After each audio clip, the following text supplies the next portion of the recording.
Hello and welcome to another episode of Tell Me More, a hospitality data podcast. I'm Stephanie Ricca, as always. Well, not last time we recorded, you guys were with Sean last time, but like usual, here with STR's Isaac Collazo and CoStar's Jan Freitag. Hi, guys. Hey there. Hi, Steph. Now, before we get started today, I want to give a special shout out. If we still say the term shout out, I don't know. We're going to give a special shout out to our new listeners of the pod. We'll talk a little bit more about this later on, but earlier this month in August, we sat down together for our very first live podcast, filmed in front of a live studio audience, well, maybe not studio, live audience, at the Hotel Data Conference in Nashville.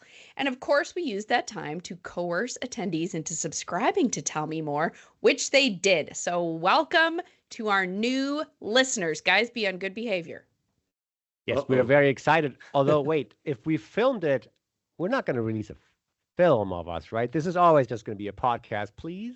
Always just a podcast. Don't worry. Video is maybe if we launch a Kickstarter campaign someday to raise money and we give our special members access to the behind the scenes video.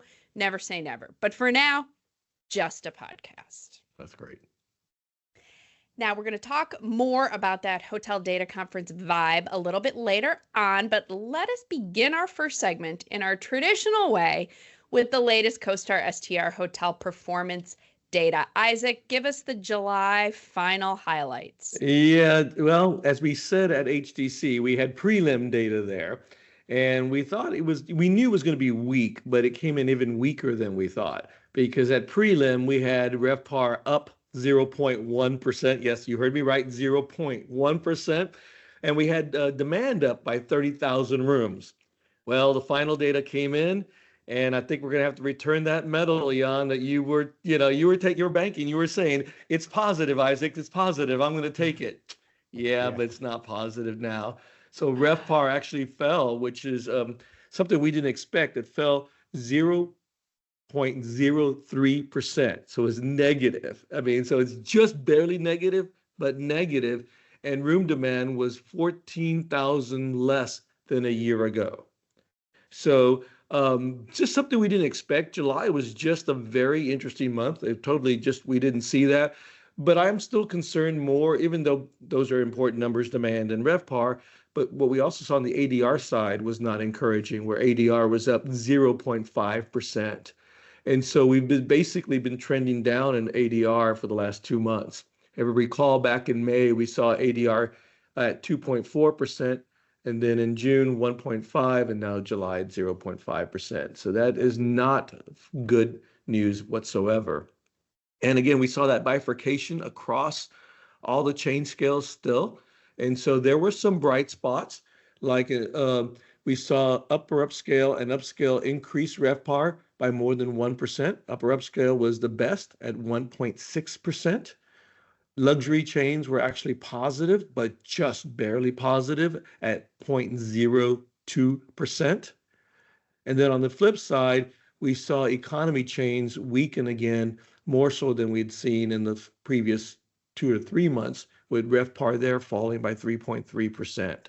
So again, a very weak across the industry, really. But again, what's dragging the industry down, again, was those lower tier properties, as we've been talking about for most of this year. And keeps dragging it down. Yes. And what was also interesting to see is that, like we've talked about more than once on this podcast, the top 25 markets continue to do much better than all other markets.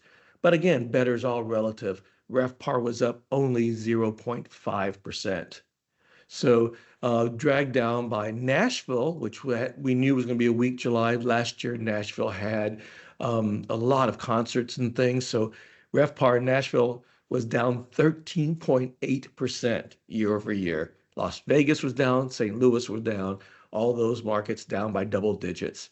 On the flip side, we saw Minneapolis gain of 16% in RevPAR, New Orleans up 17% in RevPAR, and the winner for the top 25 was Houston, which saw a 37% gain in RevPAR. So again, there are some bright spots, but it's very choppy. That's another word I started using just recently with a call with an owner friend of mine, that it's just choppy. It really depends where you're at and what type of hotel you have. So And I as we think, learned with the Olympics last month, right? Those teeny tiny incremental changes can make the difference. yeah, and it really can. Another bright spot was still group. Group was better than it was a year ago in July, but still not at the same levels as it was in 2019. So again, more room to grow. And what's really interesting, and we talked about this at the live broadcast, is again, air travel in July was at a record high. So people are traveling, they're just traveling differently. And so I think still some opportunity there, but it's not, we're not seeing that opportunity materialize in hotel rooms sold at this point. So I think that's a little Hmm. quick recap. Obviously we had a lot more in the podcast, but I think that's the highlights. Or are they low lights? They could be low lights. Yeah, they could be low lights. Yeah, it's kind of depressing. But here's the spoiler alert, August is Sure. looking really good. Ah, So August, so, see.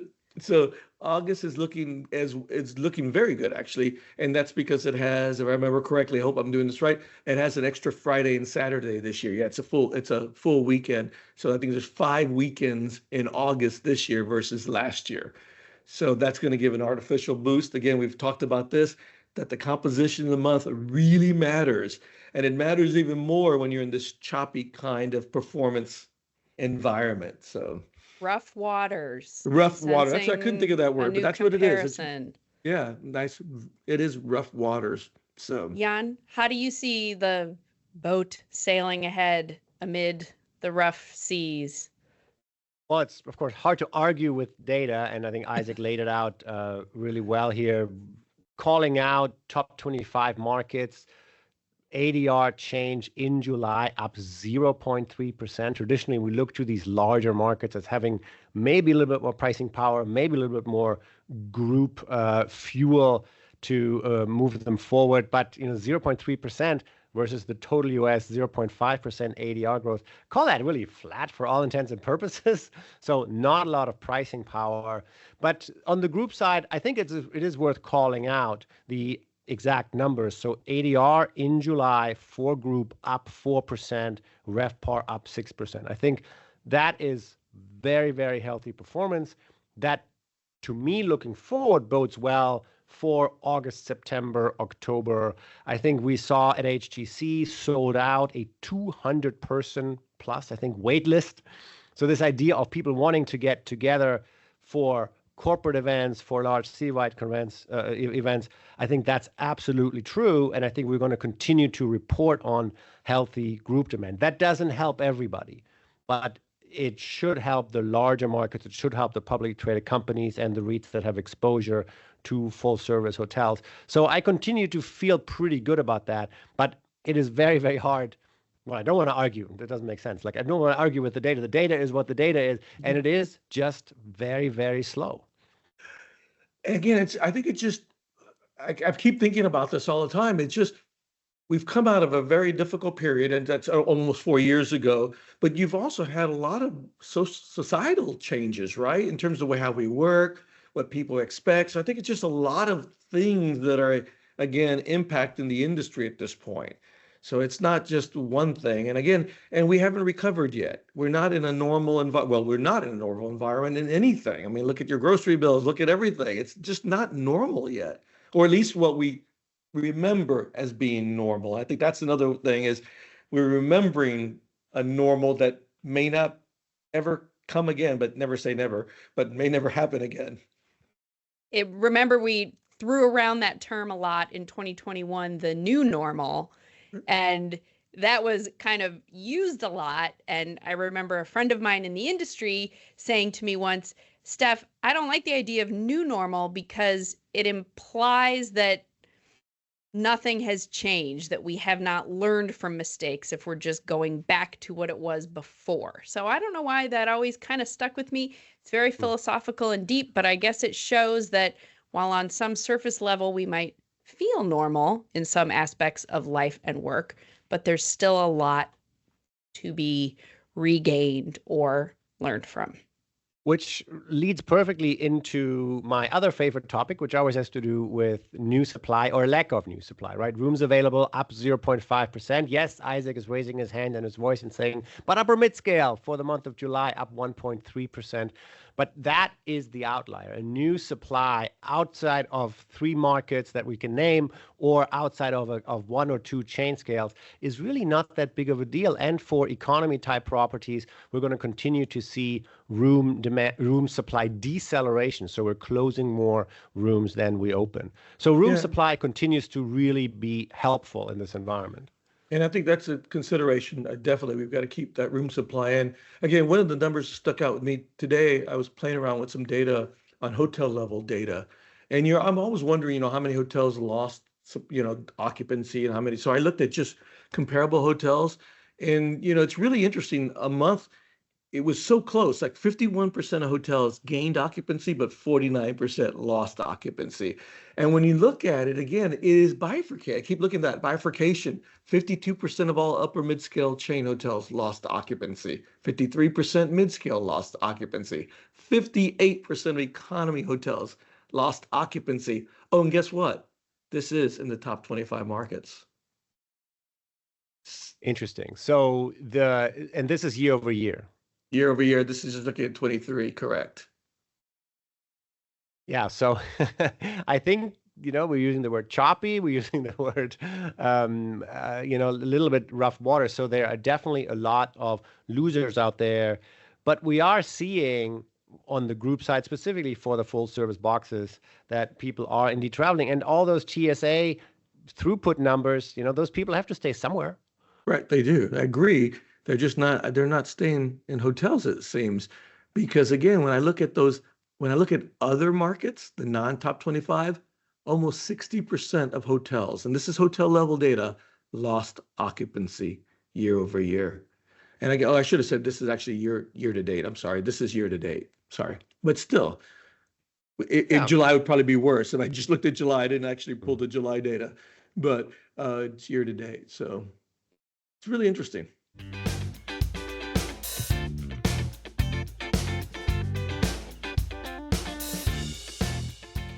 All right, Jan, let's turn to your topic of choice for the month. You mentioned some data points from top 25, but you want to talk a little bit more about weekend room rates in top 25. Give us some highlights, maybe, not lowlights. Yeah, so I think there is indeed a highlight to report here. Traditionally, in the larger markets, we had always seen that the midweek ADR was higher than the weekend ADR. Why is that? As my friend Isaac Collazo likes to refer to, OPM, other people's money. When you're going on a group event, on a corporate sales event, on an association event, or just as a regular corporate transient traveler, you are not using your own credit card and you are valuing proximity to your client's office or to your sales prospect's office, or being in the convention center or hotel more highly than getting the best deal possible, as you might think, for your own money. So ADRs midweek for top 25 markets used to be higher than weekend ADRs in the top 25 markets. That has changed, and quite drastically, if I may say so. So between 2015 and 2019, the midweek rooms used to be, I don't know, between $5, $6, $7, $8 more expensive than weekend rooms. In 2021, 22, 23, the delta changed and flipped, and weekend rooms are now more expensive. In 2021, the delta was $20 above weekday rates. In 2022, $18 more expensive than weekday rates. So the point here is, of course, as we have discussed in a lot of different details, that people chose leisure. They said, oh, if I'm not allowed to travel, I still want to go on my own dime. If my company doesn't send me, I still want to go. And that drove weekend demand, and that drove, therefore, pricing power for weekend room rates. So I thought that was a really interesting change. And then, of course, you want to look at all the other markets, not the top 25, but all the other markets. And there it turns out weekend rates were always more expensive by $5, $6, $7 or so pre-pandemic. That delta has skyrocketed to $20. and hasn't really changed. So between 21 and 24, it's called at $18, $19, $20 or so. So clearly, again, the leisure traveler saying, yes, I want to go when I want to go. And hoteliers are saying, well, we only have so many rooms to give, so we are able to drive room rates up. Yes, inflation plays a role, but I think this is clearly stimulus money and more demand that allowed hoteliers on the weekends to yield up. So it'll be interesting to see how much longer that can stay, or if this is just a short-lived, quote unquote, short-lived trend, and we will see a reversion. Yeah, I mean, it's fascinating. And again, other people's money always worked great for business travel. And it still does. And I don't think that's gone away. It's just it hasn't returned fully. So I think that's why some of that delta is being driven. But the first thing I was thinking about, Jan, when we were talking about that, about the weekends, is maybe that sharp increase in ADR is one of the drivers of the declines we're seeing in weekend occupancy, because that's where we're seeing the decline at this point, right?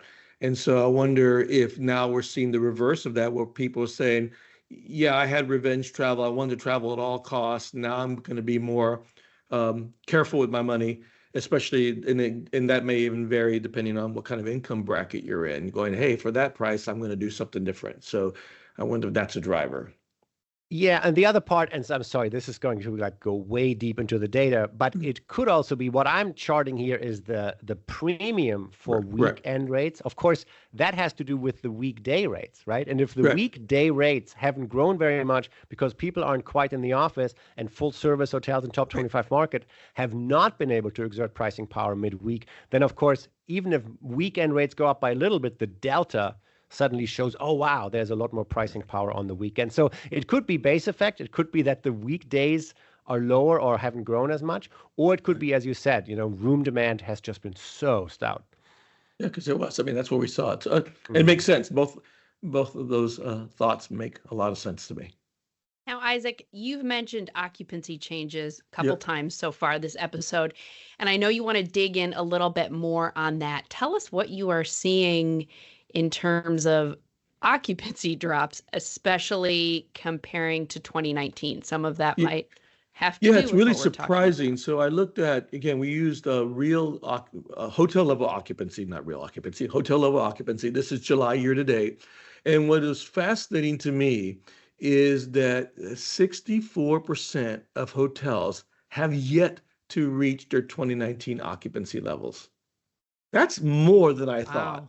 That is a lot, right? And the average, and we looked at, just to give you an idea, because I looked at comparable hotels for this analysis, because I didn't want to noise. I said, let me just look at comparable hotels, see what, what's happening with, in terms of what's that delta between their 2019 occupancy. And what I found is on average, it's 11%. Or let's say it's a percent. Yeah, percent. That's the average, the difference, right? I got to make sure I did this. If I did this in percentages or points, I don't actually remember. That would be in percentage points, not percent. So I thought that was, again, larger than I would have thought at this point, right? Aren't you? Wow. That's shocking. Yeah, I mean, it's Jan is making a shocked face right now for our listeners at home. This is me having a shocked face. So we have seen limited new supply, but of course there was some new supply. So there is some more competition. Yes. But what you're saying is that the individual properties, right, where the room count is the same, they're just not selling as many rooms because the room demand is sort of dissipating across more hotels. But 11 points, wow. Yeah, it's just, and give you even more a picture of the occupancy environment. So now I'm looking at all hotels. Again, this is July year to date. Back in 2019, as of July year to date, we had 44% of hotels over 70% occupancy. Over 70%. Today, that number is 37%. So you can see, I mean, you're seeing, and now this is everything. So this includes new hotels that have opened. So the number of hotels by year is different, but at least we're just looking at straight occupancy. I thought that was also fascinating. The other piece that was a little bit fascinating to me was back in 2019, only 34% of hotels had an occupancy under 60%. At the moment, it's 39%. So under 60. And then and then I can break it Mhm. down further, just looking at, different categories. But yeah, that at this point, I did this analysis originally when I first joined the company, I think in 21, and then we were tracking in 22. But I hadn't revisited the whole occupancy levels because I assumed that based on all the other numbers we're seeing that it would have lessened a lot, but it's still pretty significant. And so I think that was just for me. It's an interesting. We'll dig deeper and probably do more analysis around this and hopefully do an article on it. But it's not. We're definitely not out of the woods yet in terms of the recovery. Yeah, and I think I think when you do that, my hunch would be that you will see a lack of group demand compared to 19 and a lack Oh, of corporate transient midweek, yeah, right? That the leisure traveler is back mostly, but of course that number also is now spread over more rooms. But midweek, you or me traveling, if the client is not in the office because they're not in the office anymore, then that trip doesn't exist anymore. but yeah, I 100% agree. But what's actually fascinating to me is when I look at it by chain scale and look at the percentage of the hotels, that are still below their where they were. It's just not. It's there. It's pretty even across that. It was really Mm. weird. And so I thought I'd see more of I thought I'd see a bifurcation, and I'm not seeing that bifurcation. So it's just I just keep coming back to people. A lot of people come up to me, stop talking about 2019. You can't stop talking about 2019 because that is still the high water mark, and you've got to benchmark and say there is opportunities here. And there's changes. Again, we talked about that earlier in this podcast. There are just changes. Maybe this is the new normal. Maybe we'll never get to that occupancy levels. But Well, just to know, I mean, I think one day when we grow up, we will see higher levels than 2019 on the demand side right. and on the occupancy side, and then we can forget 2019. But until then, I think it's totally fair to still Yeah, look at the prior high watermark. I think we have to. And again, it's like running. You want to know what speed you got to get to, or who you want to beat, or whatever What's you the want to world call it. record? But it's important to keep looking at. So this will be something we'll continue to investigate. Maybe the next podcast we'll have more insights on the It was hotel level. always interesting in 2019, and then even to a degree in 2021 when all of that huge leisure demand started coming back, where the conversations that we would have, not on the podcast because it didn't exist, but in articles on HNN about optimal occupancy. And you would run that data about, what is that optimal point? Because, in 2021, these hotels were absolutely unable to keep up with the wear and tear of so much occupancy. And, they still didn't have that pricing power on rate. But it's interesting to think about what factors now might contribute to determining optimal occupancy when you talk about things Right. like still persistent, not even shifts, but maybe permanent changes in return to office policy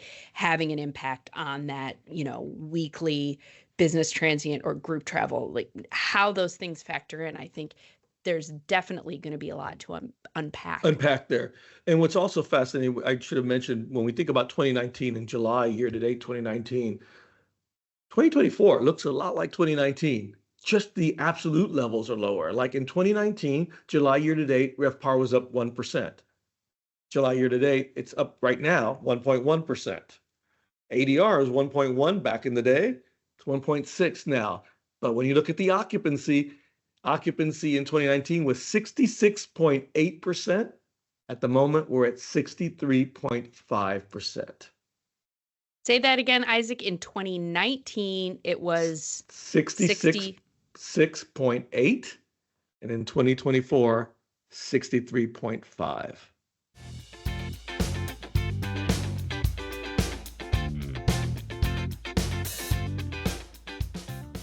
All right, guys, I want to chat a little bit this episode about really patting ourselves on the back and the fun that we had at Hotel Data Conference in early August with our very first live podcast recording of Tell Me More in front of the audience there. What was fun, I think, about that particular one was it was the first time we brought a guest up on stage to join us. We had Alex Cisneros, Chief Commercial Officer of Mint House. I thought he had some really interesting Really interesting things to say about business travel, business transient. Mint House is trying to attract a lot of those types of travelers. He seemed pretty optimistic for the remainder of this year and next. What stood out to you guys as highlights from that conversation, if you can remember it? So Well, first of all, what shout stood out that Alex so was just game and just stepped up, and we took off yeah. our jackets and we rolled up our sleeves literally, and he did too, and we jumped in. Yes. I thought it was great. We should I, mention we had another special guest lined up whose flight ran into disasters and couldn't make it at the last minute. So, yes, insider secret, we tapped Alex to join that conversation that morning, and he just jumped right on in. it wasn't a disaster. Everybody's fine, but she Oh, didn't yes, make yes. it. I meant Didn't flight make it patterns. to the podcast. Yeah. So I thought it was super helpful to have somebody who was in the accommodation sector and has deep hospitality and hotel experience come to us from Mint House and give us a slightly different perspective. And I put my foot in my mouth, obviously, and said, hey, I can't use you Yes, you because I did. can't book you. And he said, no, Jan, I'm on Concur, I'm on Navan, I'm on all your booking systems. I probably should have checked that before, but it was very, very helpful to have that perspective. The other thing, as the date of recording this today, Sonder and Marriott are getting together in some shape or form to be determined. I think a marketing agreement is what they're calling it today. So it's super interesting to get that perspective of, oh, here are corporate apartments that can be used for a night, but also really for like longer stays, and now Marriott is saying, well, rather than us getting into that, why don't we just join with another company? So I think Alex gave us sort of a taste of not of the future, but of what is another outlet for corporate transient travelers. I thought it was really helpful. I thought it was great. I thought he was, again, a big thank you to him for stepping in at the very last moment and helping us out. But yeah, I thought the insights, because we also at HTC discussed how short-term rentals overall have been outpacing hotel demand. And this is a way for a different way for our industry to participate in that consumer need, right? So consumers want this.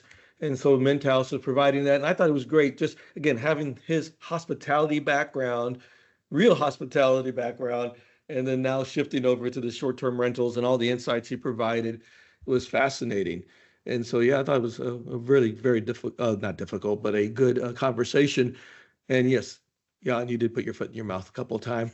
And that's normally my That's the job. beauty of a live broadcast. But Stephanie, that's normally my job. He stepped on my toes. The one thing where I did not make fun of you, and I should have totally done it, when you were pointing at your screen, and I should have said, Isaac, this is a podcast. They can't see your screen. It was, yes, that's a true statement. But I'm trying to remember the numbers, and they were literally on my screen. That's what I said. Oh my God, it's on my screen. Just look down, Isaac. You were just dazzled by the lights and the fame and the stage and all of that. I think it's interesting, Jan, that you bring up the Sonder and Marriott partnership that we heard about today. The day that we're recording is August 19th, and so that was announced this morning. Obviously, we've seen Hilton in particular making kind of licensing partnerships like that this year. And they always talk about that expanding of reach. And so I wrote that brief this morning and I was looking up Sonder properties, and we've talked to them many times over the years. And it's just interesting to see the variety in those properties. One that I looked up in London had, of course, it was an apartment building, right? And it had everything from 1 bedroom up to 6 bedroom options. And Marriott talked about that in their news release about it as being, always additive to the portfolio, which these public companies just must have net unit growth at any cost. So very additive. I think it'll be interesting to see where that conversation keeps heading. But again, when you're saying additive, I don't think we're surprised. I'm not surprised, because even in the hotel side, if you would have looked at the growth in extended stay, that people do want more room. That should have been the first clue for all of us, saying, hey, there's something here.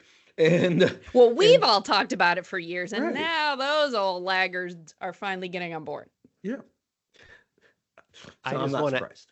I want to come back to me loving a loyalty program, and this is just one more way for me to burn my point. I fly around the Yep. country all the time. I have Yes. all these points, and now I can take my family and say, "Hey, here's something with 2 bedrooms, and a dedicated kitchen." I think it's a super interesting outlet. So as a user of these points, I'm very, very happy. And do note Agreed. too that they are branding it as Sonder by Marriott Bonvoy, right? Just like Key, they did Steph. when they Absolutely. launched Yes. their service departments by, I think, Bonvoy's service front and departments. center. Bonvoy is Absolutely. the brand that they want to promote. So Yep. I think it's interesting to see other partnerships like that happen. All right, guys, I know it's your favorite time in every episode, what you have come to love and equal parts love and loathe when I ask you to make your hospitality industry comparison for the month. So, I always ask it the same way. Give me a fun metaphor or simile about where industry performance sits right now. Jan, start us off. Lemonade. Not Not Beyonce? music lemonade. Beyonce? I'm talking about actual lemonade. So we live right across the street from Belmont University in Nashville, Tennessee, and it was moving weekend on Saturday, Sunday. And my boys have, for the third year this year, opened up a lemonade stand. And we trek over there, and they handwrite the sign, and they misspell lemonade, and they misspell their names. And it's super cute. And 2 other neighborhood kids joined us. So they were between 6 and 8, 4 little blue-eyed blonde kids running around trying to sell lemonade. It was 100 degrees. Oh. Parents loved it. What they loved the most is when I kept saying, $1 lemonade, we have Venmo. Because $1 lemonade, people are like, okay, but I don't have $1. Well, if you have Venmo, turns out. So we made a ton of money that we will donate to a food bank that Belmont University runs. But so how do I relate this to the hotel industry? Little sweet, little sour. Now we got to teach your kids how to revenue manage that lemonade Yeah. on a was super 100 nice is that degree day. people came and dude just gave him money and said, I don't even want your lemonade here. This is a good idea. You guys are so cute. And there was somebody from Belmont who came, like an official dean or Oh, something, wow. and said, we support entrepreneurship. This is great. I was like, oh, okay. I guess they're So see, entrepreneurs. Many things. Entrepreneurship, sweet and sour performance, hopefully lasting. Well, I don't know. Either way, I like it. Isaac, what do you got? So, I've been looking at the past. That's what I've been thinking about, looking at 2019. And, music is front and center for my life, right? So that's all, music is everything for me. So this week, literally this week, a new album came out called, I've just lost the name of it, but I'll tell you what it is. Paradise State of Mind by a band called Foster the People. And in that album, in this brand new album, there's a song that fits perfectly with the way I was thinking about data this weekend. And it's called Take Me Back. And then, so here's part of the chorus, the ending chorus, always moving forward, but a part of me is always waving back at my past life. So again, we look waving at 2019. We're moving forward, but we got to keep waving. In my case, keep looking at it, make sure we're benchmarking. But the part that also the outro then goes, take me closer to the good times. Just take me closer to the good times. And that's what we have to continue doing in this industry is go back to those good times. And I But think good that is times in the future too, Yeah. right? Well, that's what I think. Yeah, take to the good That's times. how I interpret that. Yeah, that's how I interpret it as well. I don't see it in the past. I see it to the No. good times. And I love it. think that's why the Hotel Data Conference keeps being oversubscribed, because people come and they say, please take me to the good times. Take me to the good times. Thanks. Yep, I agree. I love it. Guys, as always, thank you both for your insight. Thank you to our listeners, both old and new, who've been with us for more than a year, been with us for an episode. We'll take you. Find the latest global hotel industry news on hotelnewsnow.com. Find this podcast wherever you like to listen. And of course, remember to follow both of these guys on LinkedIn. See you next time. Thanks, Steph. See ya. Have a great day.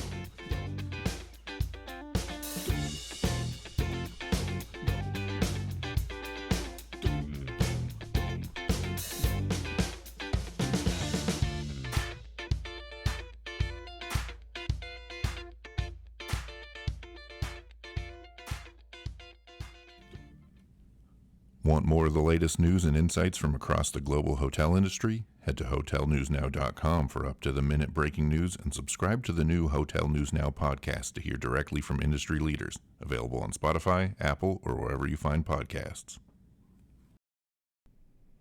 This episode of Tell Me More, a hospitality data podcast, was recorded on August 19, 2024 by me, Stephanie Ricca. The episode was edited by Rachel Daub. Find all hotel industry news at hotelnewsnow.com. Subscribe to this and all Hotel News Now podcasts wherever you like to listen. Just search for Hotel News Now. Thank you.